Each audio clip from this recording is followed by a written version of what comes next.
Alan West is a man who's devoted his life to protecting and preserving our freedoms. Born and raised in Atlanta, Georgia, he's the third of 4 generations of military servicemen.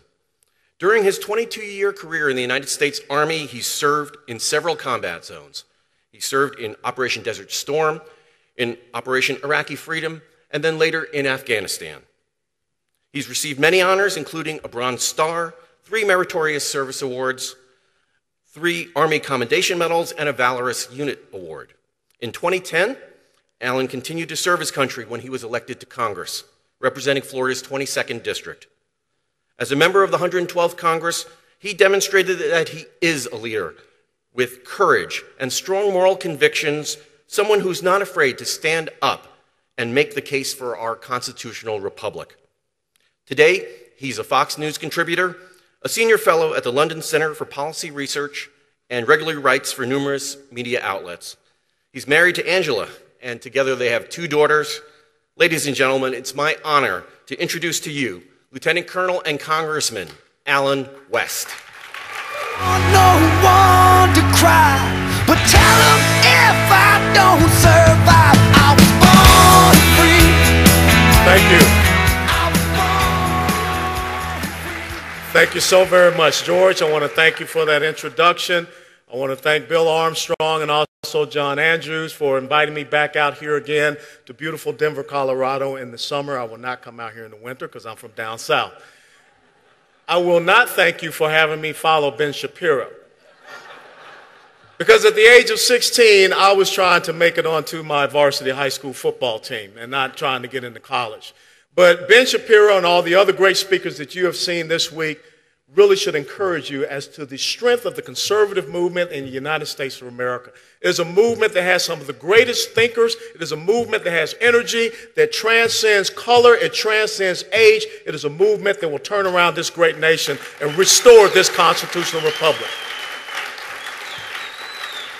There are a couple of friends here that I want to once again recognize. Donna Brossemer, who was the person that introduced me into politics when I came back from Afghanistan. And then also 2 wonderful Assyrian Christian women. You saw them up on the video, Christmas and Rebecca Simon. If you really want to know about commitment to this country, talk to those 2 young ladies. They will absolutely inspire you. But what we are here to talk about and close out is the theme of this conference. The theme of this conference is America at its best. And I believe that the problem we have in America is that we don't go out and tell people what America looks like when it is at its best. And so therefore people can come along with trite little messages, sound bites, bumper sticker type of slogans, hope and change we can believe in. We're the change we've been waiting for. And Americans fall for it.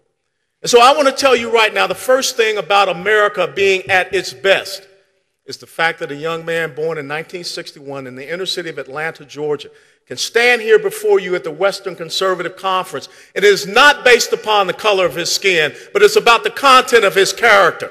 And the sad thing is that when America is not at its best, you have people like Barack Obama and Eric Holder that want to complain about skin color because they're devoid of character. That's the difference between America at its best and America not at its best.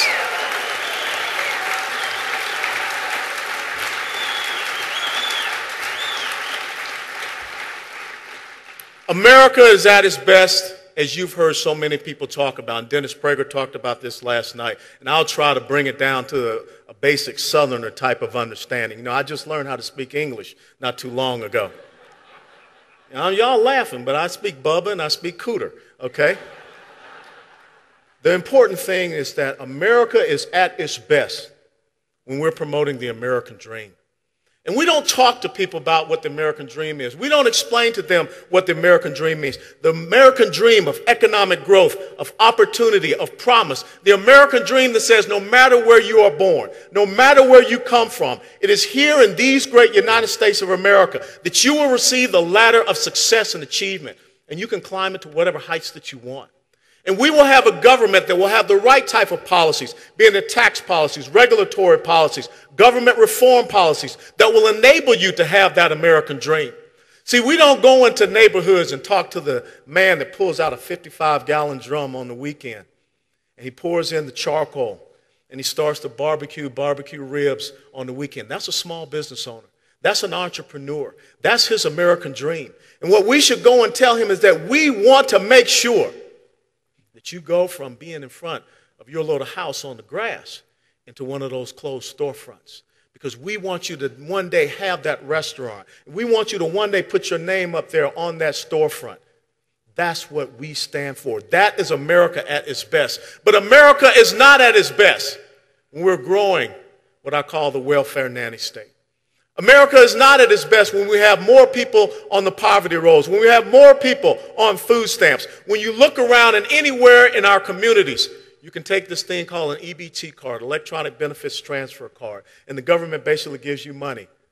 See, that is the difference between economic empowerment and economic enslavement. America at its best when we empower the individual economically. America is at its worst when we enslave individuals economically. If you don't believe what I'm talking about, go to any inner city in Atlanta, in Detroit, in Chicago, in Washington, D.C., and Philadelphia, and you will see America when it is not at its best. And you will also see that as liberal, progressive socialists, they're in charge of those communities. They're in charge of those governments. See, Frederick Bastiat said it very simply. He called it legal plunder. When a government believes that they can come in and take your resources. Alexis de Tocqueville said it this way.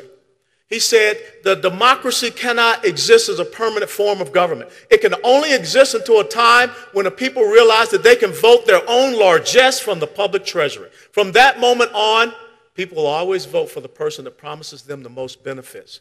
With the ensuing result being the collapse of a democracy over loose fiscal policy, followed by a dictatorship.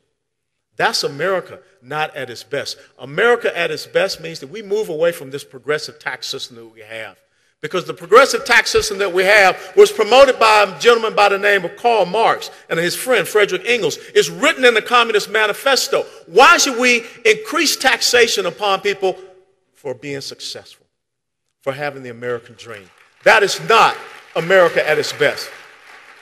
And we need to talk about the policy of that. We need to go out and tell people we don't believe in capital gains tax. We don't believe in dividends tax. We don't believe in estate tax. We don't want this progressive tax code system. We can go to a flat tax system for our personal income tax. We look at our corporate business tax rate that is causing trillions of dollars to flee this country and stay offshore. We need to flatten that out. We need to have no more exemptions, no more waivers for our corporations. We need to have growth, opportunity, and promise that comes back here to America.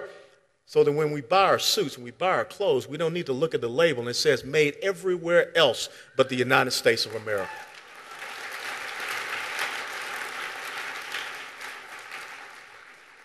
America is at its best. We embrace the simple maxim, peace through strength. When we recognize and define our enemies, when we understand the tactics of our enemies, when we understand the threats of our enemies, not cower away from them.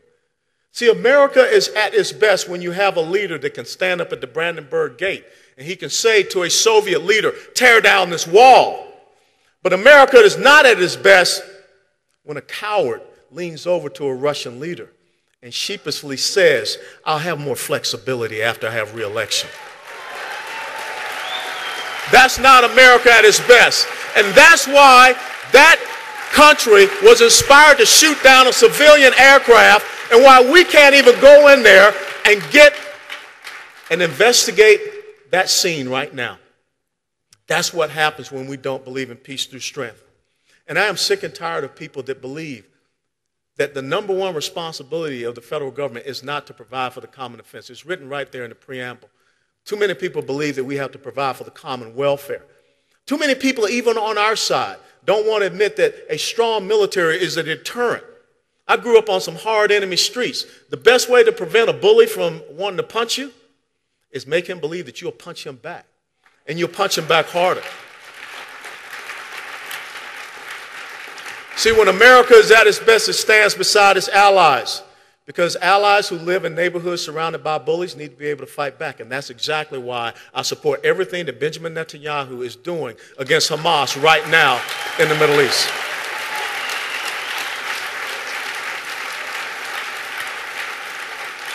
And shame on anyone that does not understand the exact same thing that Prime Minister Netanyahu said, we use our missiles to protect our people. They use their people to protect their missiles. And how can it be that we look all around the world, and even here in the United States of America, when we have a former president by the name of Bill Clinton, when we have an Obama in the White House that sends a Middle Eastern advisor from his national security team over to Israel to condemn a sovereign state for protecting itself from a terrorist organization. That's not America at its best, ladies and gentlemen.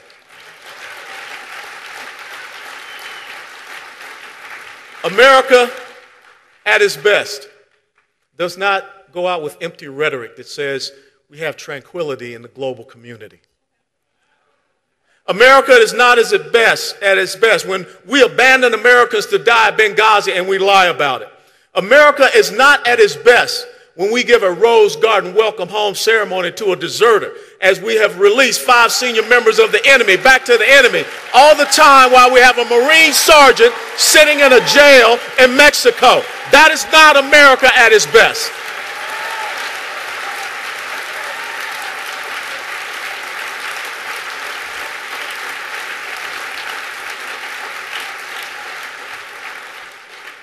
America is at its best when we recognize the enemies that are out there and we build a military. Instead of this historical thing that we have done since World War I, where we reduce our military and its capacity and capability so that we can spend those money on wasteful domestic programs. We did it after World War I. We did it after World War II. We did it after Korea. And for the Secretary of Defense of the United States of America to stand up and say, we're going to cut our United States military capacity, namely the Army, back to pre-World War II levels. On Friday, guess what happened after he announced that? Vladimir Putin went across the border in Ukraine and took over the Crimea.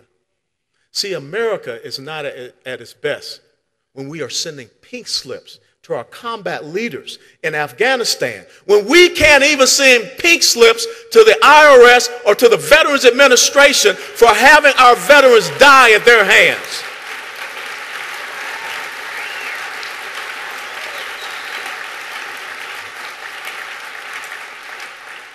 America is at its best when our enemies fear actions against us. America is at its best when our word is our bond and our allies believe in it and we are credible. America is not at its best when these group of rogue terrorists, Islamic terrorists called the Islamic State, just yesterday said to Christians in Iraq that you either convert, you either pay us a jizya tax, or we're going to kill you. See, anyone that thinks that way should say one simple thing. I'm not saying this because I know that there's a United States of America that will put a drone up my throat, or they will drop something on me, even worse, or they will send American forces to make sure, because we stand for something. We stand for religious freedom. But when America is at its worst, then you embolden your enemies to do these things. And God, please, bless these Iraqi Christians. Bless Christians in Egypt. Bless them all across the Middle East, being the Assyrians, being the Chaldeans, because right now they don't know that they have a strong ally that is willing to come to their defense. That is America at its worst. And we cannot continue on this path. America is at its best when we respect religious freedom and the right of our citizens to petition this government for a redress of grievances. That's in the First Amendment. America is also at its best when we respect those inalienable rights that come not from man, they come from a creator. And Thomas Jefferson was brilliant in understanding America will be always at its best when it understands that man is not the giver and therefore the taker of your rights. It is the creator God, and that is what we must come to understand: the life, the liberty, and the pursuit of happiness. But see, America is not at its best today because America believes, this government believes, that they can impose their will against your beliefs. When you look at the Hobby Lobby case, when it says that even those people that are business owners are not allowed to have beliefs, we will sit down in the recesses of the HHS and we will come up with rules, we will come up with mandates that say your beliefs mean nothing to us. It is about our will. It is about succumbing to us and what we believe in. And then when the Supreme Court comes out and makes the ruling and clearly defines that ruling, then all of a sudden you see people willing to lie about it.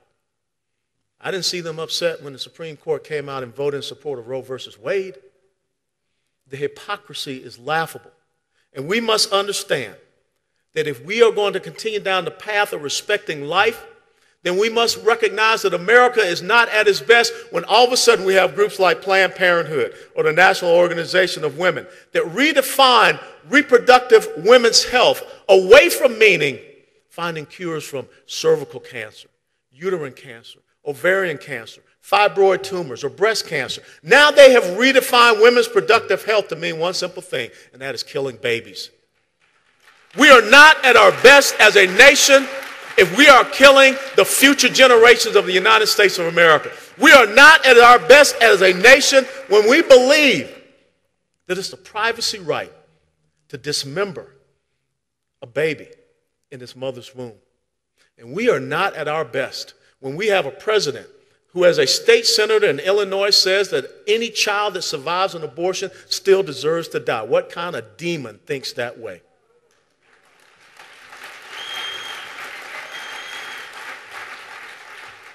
America is at its best when it supports the pursuit of happiness. We're not at our best when we support a government guarantee of happiness.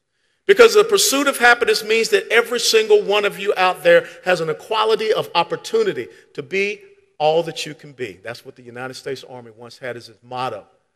But when you have a government guarantee of happiness, you all of a sudden have a government that believes it can have an equality of outcomes. It believes that it can determine which way you go. It believes that it can determine your success. And they do this, as Ben Shapiro just so aptly stated, masked behind this ruse called income inequality. Well, if you haven't looked, I'm 5'9". LeBron James is 6'6". There's height inequality there. But no one is going to be able to correct that.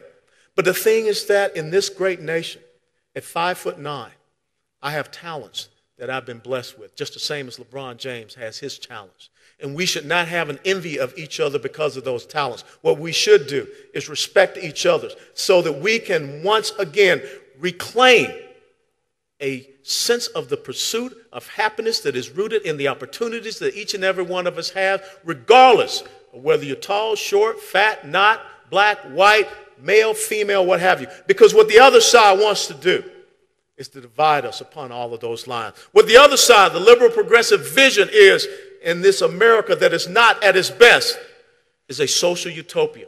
An egalitarian society. That is not America. That is not what America was ever intended to be. Because what they believe in is that A and B students should come down and be C and D students. But when America is at its best, we promote C and D students to be A and B students, and we don't punish the A and B students.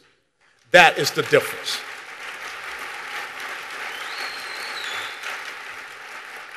When America is at its best, we understand that a good quality education is a great equalizer.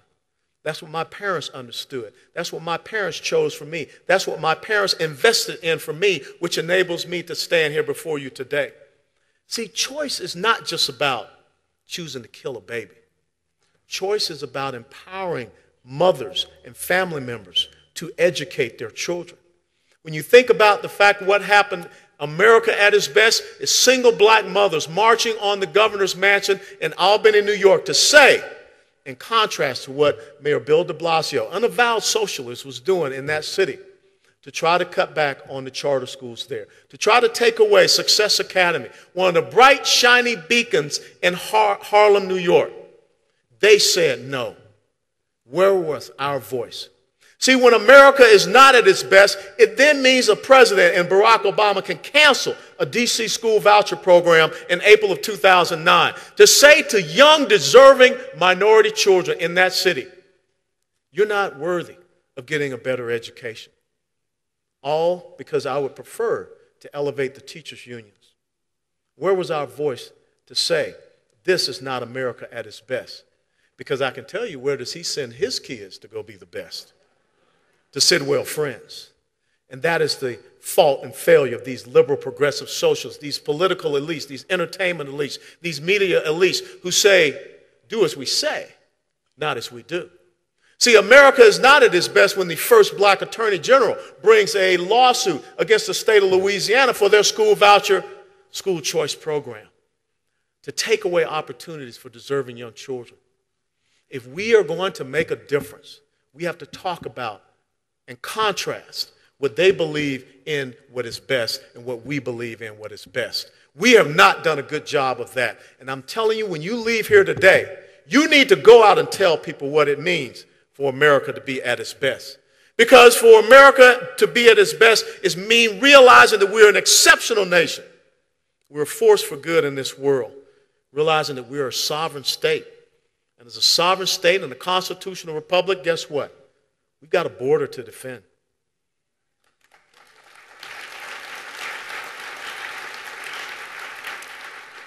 I'm sick and tired of hearing people say that America is not at its best, that America is not compassionate, and America is the most compassionate nation that the world has ever known. The only thing we ask you, come through the front door, not the back door. America is not at its best when you have a person like Harry Reid that can stand up and say, our borders are secure. That's why Mark Udall has to go home here in Colorado. We don't need another vote for a delusional person like Harry Reid to stand up and try to tell us that our borders are secure when tens of thousands of people are coming across that border.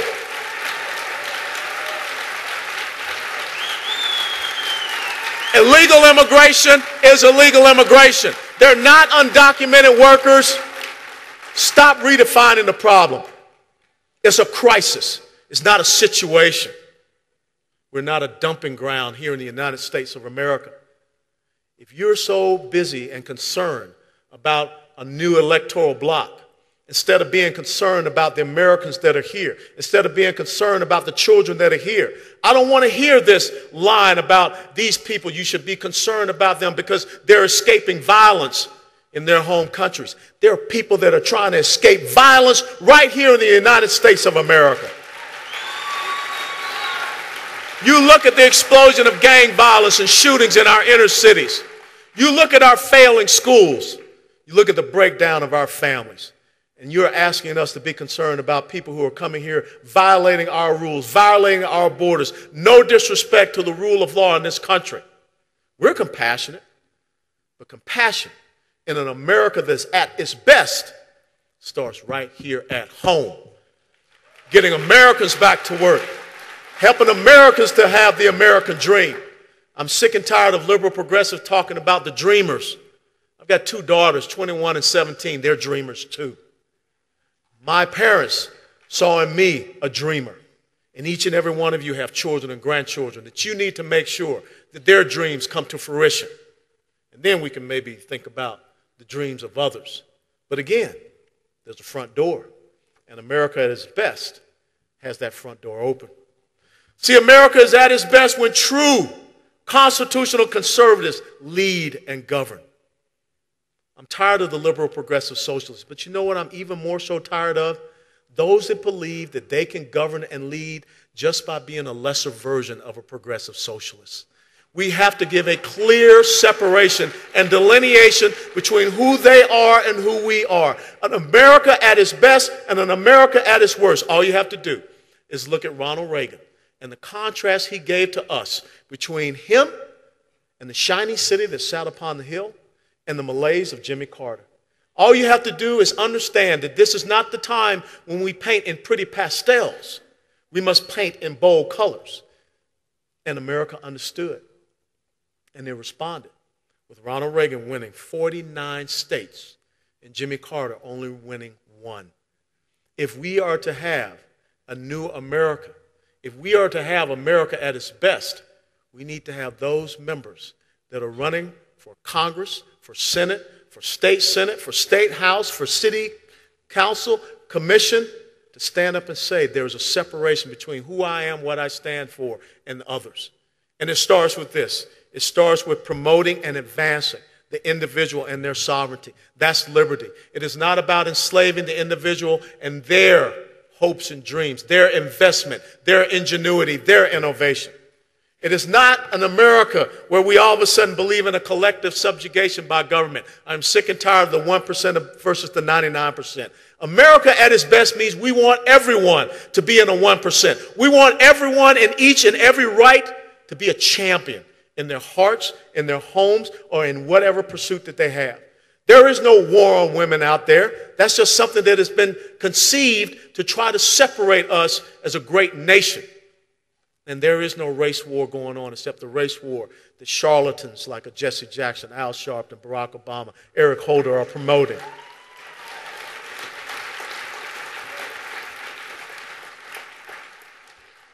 You guys are so racist.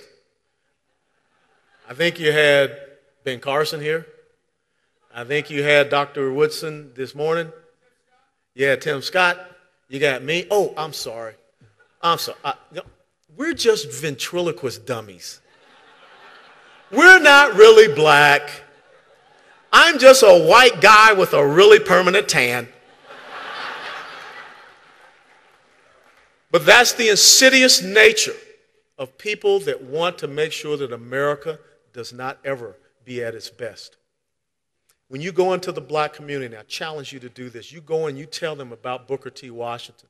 You tell them about his 3 principles: education, entrepreneurship, and self-reliance. If that's not conservatism, you tell me what conservatism is. You go in and you talk to them about the strength of the family and tell them how Lyndon Johnson and the Great Society programs took the black community to where it is today, where only 28% of black children have mothers and fathers in the home. That's really a race war. That's not a race war that comes from conservatives. That's a race war that comes from progressive socialists. That's a race war that comes from a Democrat Party that, if you look at its history and its relationship with the black community, it has always been about slavery. It has been about secession. It has been about segregation. And now today it is about socialism. It has done nothing good for the black community. It is not the best that is America. But if they don't hear about it from you, then they will continue to vote the way that they are voting. That's the challenge. If you believe America can be at its best.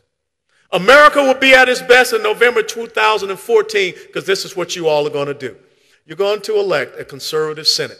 Harry Reid is going to go do the walk of shame, as we call it. You're going to expand a conservative majority in the House of Representatives. And then after November 2014, you got to put on your big boy pants once again. You got to get back to work, because we're going to put a constitutional conservative in the White House in 2016.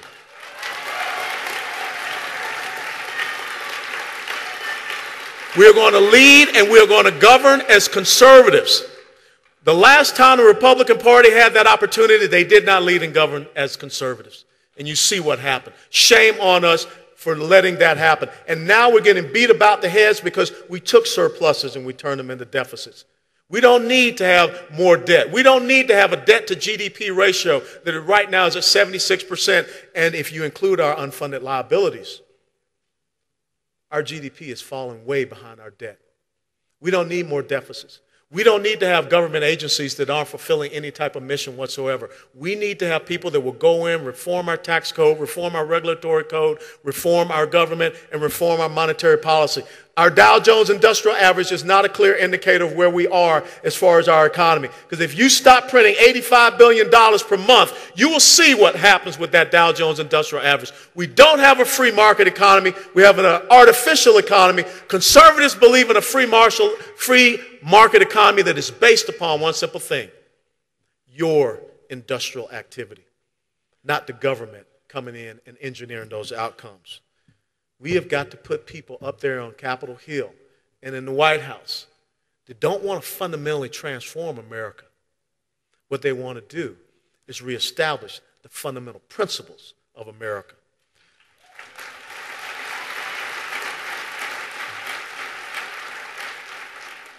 The next 2 election cycles are the most critical election cycles. It will determine the next 50 to 100 years, and that's the long-term vision that we need you to have.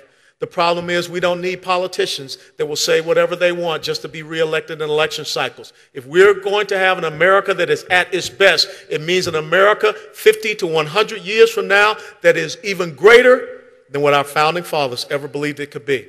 We need to have an America that the dark days of hope and change are so far behind us. It will be that dawn of a new America. It will be a resurgence of an American dream. It will be the securing of the blessings of liberty for generations upon generations to come. That is the challenge that each and every one of you have today as you depart here. The challenge that if you believe in one simple thing, the theme of this conference, it's not about coming here and looking pretty, having nice chow, and hearing a whole bunch of fun speakers. It's about what you do when you walk out those doors.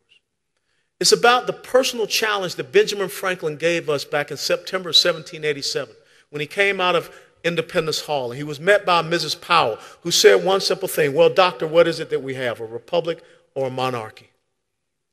Franklin replied, you have a republic if you can keep it.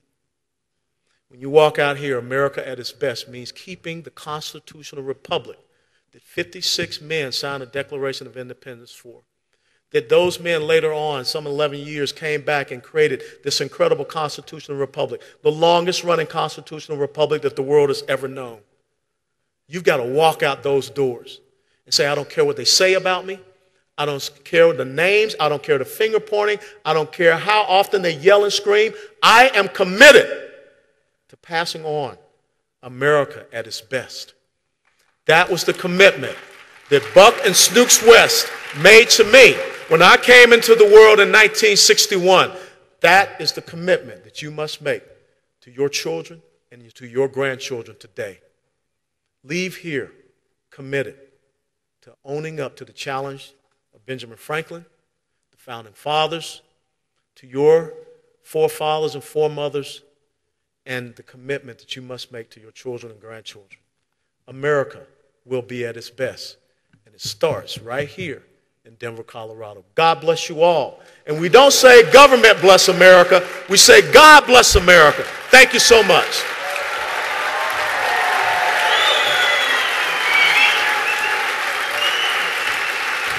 Alan West, Colonel West, what a patriot, what a soldier, what a statesman.